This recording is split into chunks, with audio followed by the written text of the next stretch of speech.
तो कुछ amazing numbers लेके आए हैं आपके लिए आज पहले दिन के गेम से। इंडिया और ऑस्ट्रेलिया के बीच Adelaide test match, pink ball test match, जिसका पहला दिन आज खत्म हुआ। वैसे तो ऑन पेपर देखा जाए तो ऑस्ट्रेलिया ऑन टॉप है, लेकिन भैया अभी हमारे पास ब्रह्मास्त्र है जिसका नाम है जसप्रीत बुमराह, जो कि कल फिर ऑस्ट्रेलिया पर चलाया जाएगा और वो इस बार कंगारुओं के पार डेफिनेटली पाएगा। लेकिन हम लेके आए हैं कुछ अमेजिंग स्टैट्स आपके लिए, और उसकी शुरुआत करते हैं भैया। सबसे पहला स्टैट तो ये है, मुझे कोई बता दो ये जसप्रीत बुमराह से क्या दुश्मनी है ऋषभ पंत की। ऋषभ पंत ने अब तक जसप्रीत बुमराह के 8 कैचेस छोड़े हैं। 8 कैचेस। क्या हो रहा है भाई? जसप्रीत बुमराह के विकेट्स कितने ज्यादा होते हैं अगर ये 8 कैचेस बुमराह पंत पकड़ लेता तो। वैसे जनरली ये कहा जाता है कि जो कैचेस विकेट कीपर्स को मिलते हैं वो इजी ही होते हैं, वो टफ नहीं रहते ज्यादा। लेकिन फिर भी पंत ने छोड़े हैं भैया, क्या कर सकते हैं। अब जसप्रीत बुमराह के पूरे करियर में कैचेस छूटे हैं उनके विकेट कीपर से 9, और उन 9 में से 8 छोड़े हैं अकेले पंत ने। क्या शानदार स्टैट है। देखिए, अब पता नहीं क्या दुश्मनी है पंत भैया के हमारे बुमराह से। खामखा इतना प्यारा बॉलर है, आपकी टीम जब भी मुश्किल में होती है वो आपको निकालता है, और पंत भैया पैसे कर रहे हो यार, कैच ही नहीं पकड़ रहे उसके। क्या चल रहा है? खैर, उम्मीद करते हैं यार ऋषभ पंत अगली बार आप बुमराह के कैचेस जरा थोड़ा ध्यान से पकड़िएगा। बिकॉज बुमराह के अगेंस्ट जो आपका कैच पकड़ने का रेट है वो है 42 में से 34, यानी कि लगभग 80% के आसपास। और बाकी पेसर्स के अगेंस्ट, बाकी बॉलर्स के अगेंस्ट जो आपका कैच पकड़ने का रेट है वो है 92%। तो यार ये 12% का भेदभाव बुमराह के साथ क्यों हो रहा है? जस्टिस फॉर जसप्रीत बुमराह होना चाहिए भाई इस बारे में तो। खैर, ये तो एक स्टार्ट था भैया। दूसरा स्टार्ट ये है कि 2024 में जसप्रीत बुमराह जो है पहले प्लेयर बन चुके हैं, और इंडिया के ओवरऑल तीसरे प्लेयर, मतलब ओवरऑल प्लेयर दूसरे हैं लेकिन जो पहले प्लेयर थे उन्होंने 2 बार कारनामे किए हैं, तो उस हिसाब से तीसरे प्लेयर है 50 विकेट एक साल में लेने वाले।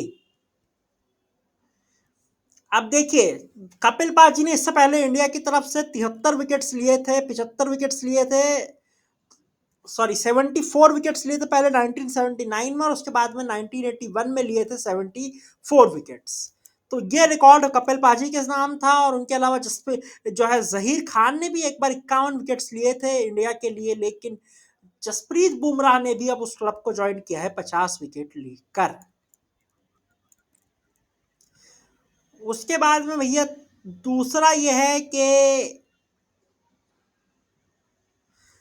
इंडिया जो है तीसरी बार 2024 में 150 से कम में ऑल आउट हो गई है टॉस जीतकर पहले बैटिंग करने के बाद।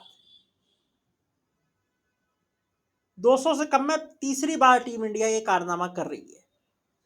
चिंताजनक बात है बॉस, टीम मैनेजमेंट को इस पर विचार करना पड़ेगा। उसके बाद में जी अगला यह है कि एडिलेड पर 50 विकेट लेने वाले तीसरे बॉलर बन चुके हैं मिचेल स्टार्क। उनसे पहले ये कारनामा किया है नेथन लायन, और साथ ही में भैया किसने नेथन लायन के साथ साथ ये कारनामा किया है?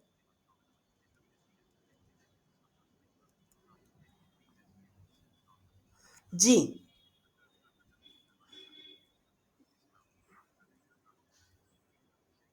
नेथन लायन और शेन वॉर्न, 2 स्पिनर्स के बाद ये पहले पेसर है जिन्होंने एडिलेड पर 50 विकेट्स का माइलस्टोन हासिल किया है।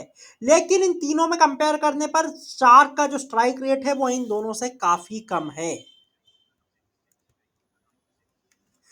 नीतीश रेड्डी ने अब तक 6 छक्के मारे हैं ऑस्ट्रेलिया में, जो कि ज्यादा है। बिकॉज उनके अलावा भैया जसप्रीत बुम उनके अलावा जहीर खान, रोहित शर्मा, अजिंक्य रहाणे और बहुत सारे अलग अलग प्लेयर्स ने ऑस्ट्रेलियन बॉलर्स को अब तक सिर्फ 3 ही छक्के मारे हैं, लेकिन नीतीश रेड्डी ने सिर्फ 3 इनिंग्स में इनको 6 छक्के मार दिए हैं। ये अपने आप में भैया बहुत शानदार स्टैट है। बाकी भैया और कोई ऐसा स्टैट हो जो कि मैं भूल चुका हूं भैया? एक स्टैट हम बता देते हैं आपको, वो आया है इस मैच से नहीं, दूसरे मैच से। और वो स्टैट ये है कि जो हमारे भैया जैक क्रॉली है वो पहले ऐसे बॉलर बन चुके हैं, पहले ऐसे बैट्समैन बन चुके हैं जिन्होंने किसी पेसर को टेस्ट मैच के पहले ओवर में सिक्स मारा हो। आज उन्होंने टिम साउदी को जो है सिक्स मारा था। उनके अलावा सिर्फ क्रिस गेल ही ऐसा है जिन्होंने किसी प्लेयर को अपने जो है पहले ओवर में सिक्स मारा हो, इनिंग्स के पहले ओवर में सिक्स मारा हो। और ये कारनामा क्रिस गेल से तो आप एक्सपेक्ट करते हैं और जैक क्रॉली से भी एक्सपेक्ट कीजिए, लेकिन दिक्कत यह है कि क्रिस गेल थोड़े इफेक्टिव थे, जैक क्रॉली इफेक्टिव तो है ही नहीं। क्या उसके बाद में आखिरी स्टैट है जी, वो ये है कि यशस्वी जायसवाल ने बड़ा रिकॉर्ड बना दिया है। अब यशस्वी जायसवाल ने एक एलीट लिस्ट को ज्वाइन कर लिया है जिसमें कि 4 प्लेयर्स हैं। इनसे पहले 3 इंग्लैंड के प्लेयर थे और अब चौथे यशस्वी जायसवाल है। ये सारे वो प्लेयर्स हैं जो कि भैया 0 पे आउट हुए हैं टेस्ट मैच की पहली बॉल पर। अब तक मतलब 150 साल की हिस्ट्री में सिर्फ 4 बार ऐसा हुआ है और यशस्वी जायसवाल ने वो कारनामा अपने नाम कर लिया है। तो बहुत ही बड़ी अचीवमेंट है यशस्वी जायसवाल के लिए। उनके करियर की शायद सबसे बड़ी हाईलाइट होगी कि मैं पहला ऐसा इंडियन था जो कि टेस्ट मैच की पहली बॉल पर आउट हुआ था। खैर उनके अलावा भैया इस लिस्ट में रॉरी बर्न्स है और 2 और इंग्लैंड के बाबा हैं जो कि बड़े ही पुराने हैं, 1937 और 1894 के हैं। तो इसलिए उनके नाम लेने का कोई फायदा नहीं है क्योंकि मैं जानता भी नहीं हूँ और आप सुन भी नहीं पाएंगे।